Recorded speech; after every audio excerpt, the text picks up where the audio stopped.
जय हिंद मित्रांनो. तर आता अंशकालीन पदवीधर प्रमाणपत्र नेमकं कोणाला मिळते, त्याची पात्रता कशा प्रकारची आहे, त्याचा संपूर्ण क्रायटेरिया कशा प्रकारचा आहे, या व्हिडिओच्या माध्यमातून आपण सविस्तरपणे अंशकालीन पदवीधरची संपूर्ण माहिती, प्रमाणपत्र असो की सविस्तरपणे आपण या व्हिडिओच्या माध्यमातून पाहणार आहे. त्यामुळे फक्त तुम्ही व्हिडिओ स्किप करू नका. चॅनलला जर तुम्ही आतापर्यंत आपल्या नवीन असाल तर पोलीस भरतीच्या प्रत्येक अपडेटसाठी आपल्या चॅनलला नक्कीच सबस्क्राईब करून ठेवा. तर आता मित्रांनो, आपल्या पोलीस भरतीमध्ये अंशकालीन पदवीधरचं मेरिट कशा प्रकारचं लागते हे आपल्याला काही वेगळं काही सांगायची गरज नाही. म्हणजे 2 अंकीमध्येच आपलं 3 अंकीमध्ये कधीच हे मेरिट अंशकालीन पदवीधरचं 100 मार्कांच्या वरती हे मेरिट कधीच आपल्याला जाताना दिसत नाही.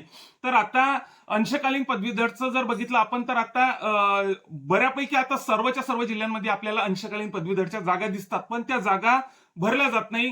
म्हणजे त्या अंशकालीन पदवीधरचे उमेदवार आपल्याला तिथं उपलब्धच होताना दिसत नाही. म्हणजे जर तिथं उपलब्ध झाले नाही अंशकालीन पदवीधर उमेदवार, तर तिथल्या ज्या जागा आहेत अंशकालीनच्या त्या संबंधित कॅटेगरीला तिथं मिळत असतात, सर्वसाधारण कॅटेगरीला.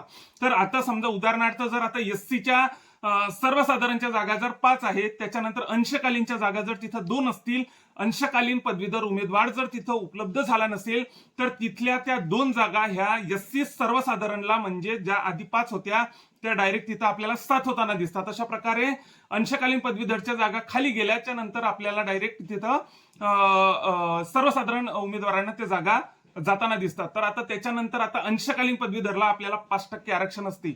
आणि 5% आधी कसं होतं, आता 5% आरक्षण होतं, आता आधी 10% आरक्षण होतं. पण जेव्हापासून पोलीस पाल्याचं आरक्षण चालू झालं तेव्हापासून 5% पोलीस पाल्याला देण्यात आलं. म्हणजे आता 5% मध्ये पण त्यांनी 2 टप्पे केलेले आहेत. 3% रिटायरमेंट झालेल्या पोलीसवाल्यांच्या पाल्यांना ते मिळत असते 3%, आणि अनुकंपावाल्यांना 2% मिळत असते. अशा प्रकारचं ते पोलीस पाल्याचं पण आरक्षण असते.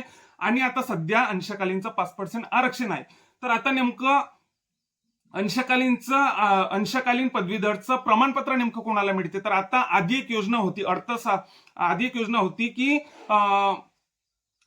सुशिक्षित बेरोजगार अर्थसहाय्य योजना, अशा प्रकारची एक योजना होती. तर आता त्यामध्ये काय होतं, तर शासकीय कार्यालयामध्ये 3 वर्षापर्यंत कमी वेतनावरती ज्यांनी काम केलेलं आहे, 3 वर्षापर्यंत शासकीय कार्यालयामध्ये 3 वर्षापर्यंत ज्यांनी कमी मानधनावरती काम केलेलं आहे, त्यांना अशा प्रकारचं सर्टिफिकेट, अंशकालीन पदवीधर उमेदवारांचं अशा प्रकारचं सर्टिफिकेट त्यांना मिळत होतं. तर आता पण त्याच्यामध्ये पण एक अट होती की कशा प्रकारची, की काम केल्याच्या अनुभवाची नोंद ज्यांनी रोजगार मार्गदर्शन केंद्रावरती नोंदवलेली आहे अशाच उमेदवारांना, म्हणजे आता कसं ज्यांनी रोजगार मार्गदर्शन केंद्रावरती काम केल्याची नोंद केलेली आहे अशाच उमेदवारांना सर्टिफिकेट दिलं जात होतं.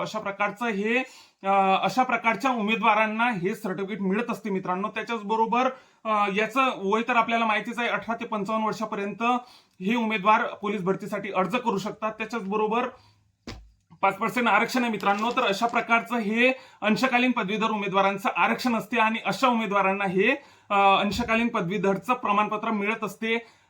जर तुम्हाला ही माहिती उपयुक्त वाटली असेल मित्रांनो, तर नक्कीच आपल्या चॅनलला सबस्क्राईब करा. पोलीस भरतीची प्रत्येक अपडेट मी आपल्या चॅनलवर टाकत असतो, त्यामुळे जे नवीन असताल त्यांनी नक्कीच आपल्या चॅनलला सबस्क्राईब करून ठेवा व इतर मित्रांना पण हा व्हिडिओ नक्कीच शेअर करा.